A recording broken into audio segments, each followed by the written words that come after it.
Hello everyone, this is Bentley from Kent, Washington, and this video, I've had a series of ones where I'm like, this video is going to be a little different, mostly because I've been crazy busy, but this is different than that reason. um, Today, the morning you are watching this, I technically recorded this the night before just because I have to get editing and stuff done, but today, Saturday, November the 10th, is the Greater Seattle Aquarium Society's main auction for the winter. Well, I guess technically it's fall, right? But um, this is what we normally is our plant auction, so it's typically only livestock. But because the AGA is coming to Seattle in May, which is right when our normal big general auction is, that auction's been canceled. So this auction is basically a miniature version of our normal general auction. We do 2 auctions a year. And already it's insane. I was looking at just the pre-registration list yesterday, and there were over 500 items. Uh, and pre-registration is usually only like 2/3 or so of the full auction number of items. 'Cause a lot of people don't pre-register stuff; they bring it day of, and we're kind of hustling and bustling to get it all set in the system. So, as you can imagine, with already over 500 items, this is going to be a massive auction. Well, that being said, I kind of wanted to go over some of the stuff that I'm taking to the auction and maybe a couple things that I'm excited about that are in the auction. If you're in the Seattle area and you can make it to the White Center Eagles, you can go to gsas.org and that will have all the information you need. The auction starts at 10 a.m. Because of the number of items, it's going to last several hours. It'll probably go until 3, 4 p.m. If you're in the area and can make it, go. I mean, seriously, go. I might not be there just because I have some plans, and we'll talk about that in a sec. But I'm going to be there in the morning. I have to leave probably 11:30ish or so, and then depending on how everything I have to do that day goes, I might be able to come back. It's really just dependent on the time frame. So, what am I excited about? There's going to be a Nubius White and a bunch of it. There's like I think it's 6 or 7 lots of Anubias white that are up. There's a lot of really awesome fish. There's some I think it's 304 plecos, if I remember right, that I saw, and it was like, okay, that's cool. Somebody's bringing a bunch of Gary Lang rainbows that isn't me. I'm getting a bunch of Gary Lang rainbows from the same person who's putting them up for sale. Just he's got some extras. I might actually bid on those just to get more because I'm that kind of guy. Um, but and then there's just tons and tons of plants, but there's also like some tanks. There's raffle prizes. There's a whole 75-gallon setup, like heater, tank, lid, stand, hang-on back filter, the works that's being just raffled away. And then there's like a Mr. Aqua 7-gallon long that's beautiful little tank that's being raffled away. There's all sorts of stuff. If you're a member of the Greater Seattle Aquarium Society, which is it's only $15 a year, it's dirt cheap. You're allowed to put up 22 items, and then the way that works is it's a split of 60% goes to you, the person who brought the item, and 40% goes to the club. And to me, this is one of my favorite places to sell plants as a plants for profit. Um, I make a little money, or I can pay for some of my purchases. It depends on whether or not I'm trying to like buy stuff or not. This one I'm not really buying a whole ton, just because I won't be there for much of the auction. Um, but more importantly, like you're getting a good chunk. It's an auction, so a lot of times your prices can go a little higher than you might normally sell for. Sometimes they go lower, that just happens, but a lot of times they can go higher than what you would sell for to a person normally.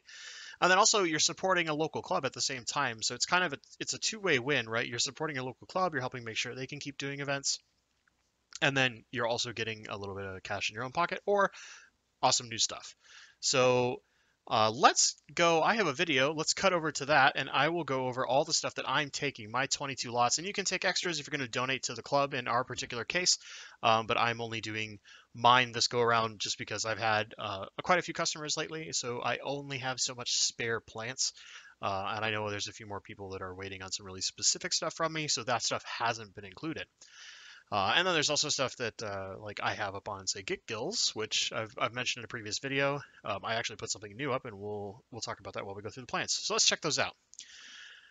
So here you can see kind of all my lots laid out on my couch, and this is a three-person couch. So I know the perspective is not great because my phone is partially zoomed in, but it takes up probably 75% of my couch. This is like a densely planted 75 to like 90 gallon tank, or like nicely planted 106-foot tank, like 125 gallon. So here you can see as we kind of go through a ton of this stuff, what all we have available. There's some Rotala H-Rod GLI. This is actually something I just put up on GetGills because I finally have a bunch of it grown out. Um, let's see, something like I got a pair of Franstoffel swords right here. There's some Hygrophila pinnatifida. Um, there's two different types of like what I call like the super nitrate absorber. So this is, you've got water wisteria, which is Hygrophila deformis, really common. Kind of some of my lilies that came out of the Guppy Mansion. These are Nymphaea santarum, which is a kind of unusual, not very common lily. I've got some Rotala mini butterfly, some Pogostemum octopus, and then this here is a broadleaf version of water sprite that comes from India.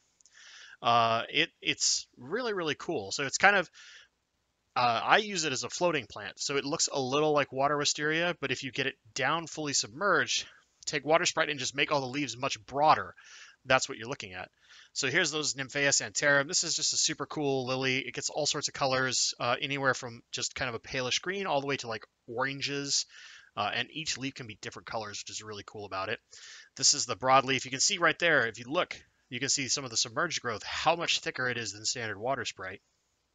You see another Nymphaea santarum there. You guys have all seen this. This is Nymphoides Taiwan, which is a cool, it's basically the banana plant without the banana portion, but it's another type of lily. This is Rotala H-Rod. You can see this just wonderful like orange and red colors that come in on this. It has a really cool kind of four-star pattern, so it's just pointed kind of like a ninja star like this in a cross shape. Really, really beautiful leaves. Beautiful color, very easy, does like good light, and it typically wants a little bit of CO2, doesn't need a lot of CO2. Hygrophila pinnatifida, if you've been watching, say, like Corvus Oskin, and a lot of other people, this is a phenomenal plant. It spreads by runner, so it looks, when it starts chaining off, it looks amazing. This is some Ludwigia pantanal, so that's an inclinata variation. Secret History has some of that from me. This is Franz Stoffel sword, which honestly is like one of my favorite swords. It gets this cool like red striation in it if it gets good light and CO2. It doesn't need CO2, but to get those striations permanently on large leaves, you need the CO2. New growth will come in with a lot of that and be almost fully red, and then slowly fade to green and lose that striation without CO2. This is some Alternanthera reinekii, but the variegated version. So what that means is on the very top of the leaf, you're going to see the veining pattern on the top of the leaf. Normally you don't see that. Little less common version of the reinekii. Very cool plant. But again, you can just see this kind of swath of plants. You're allowed to take up to 3 of any given one plant. So there's a few where I have a lot of it grown that I've brought 3 in, and there's some where I don't have quite as much where I only brought 2. So we'll cut back to me and be done with the video there. Short, like I said, I had to get all these plants prepped. I've been working a ton. So I haven't really had a whole lot of time around the house aside from like enough time to do water changes and spend a little bit of time with my lady. But I did basically all of this Friday night and had to put it together, and was kind of like, I need to get a short video for you guys. But also I kind of wanted to give, from a plants for profit perspective, why I love auctions. So one, auctions are great for getting deals, especially toward the end of the auction. You can get just think of something, you can get it. I've seen Anubias Pinto, right? So one of the white varieties is a beautiful marbly color to it. A chunk, I mean like a big chunk, you're talking something like the rhizome is like this big. Not a joke, that our last auction went for $9. $9. There's a $50 plant, went for $9 at auction. So this is where I say sometimes you can get kind of hosed if your stuff goes really late in an auction and it's been a really giant auction like ours can be. I've also had like my last auction, I took some of my Lake Ayumaru Bosemani, and I took 7 of them. It was a big breeding group basically. It was 2 males and a bunch of females. They went for $13.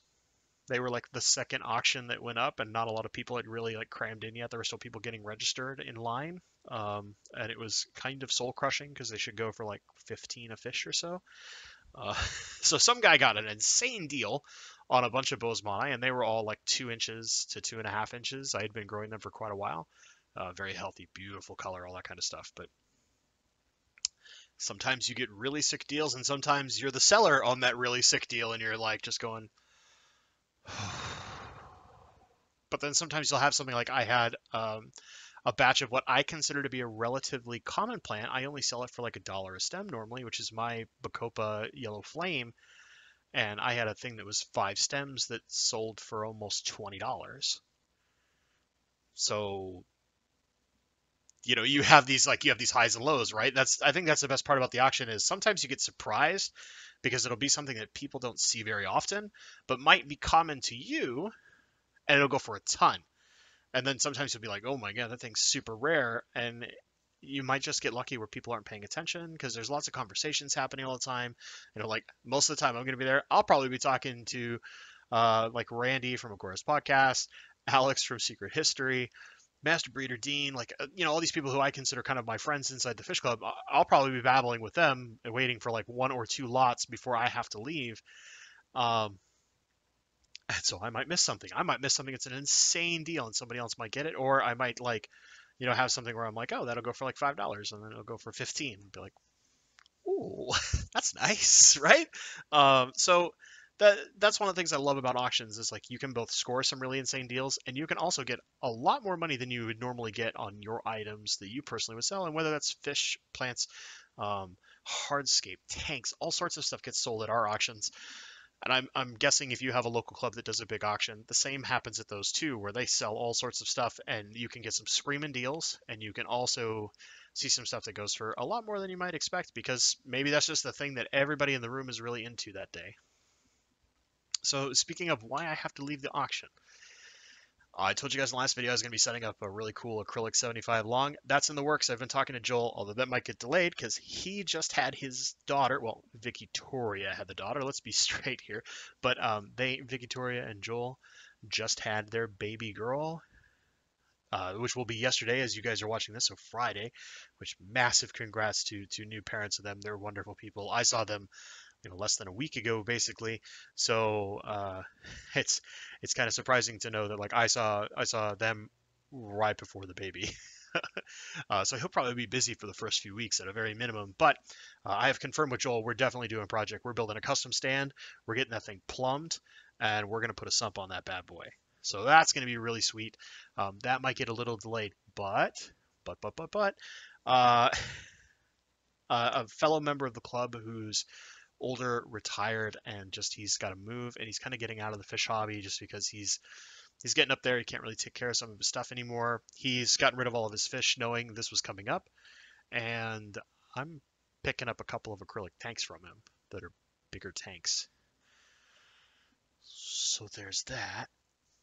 We're gonna have even more acrylic tank projects.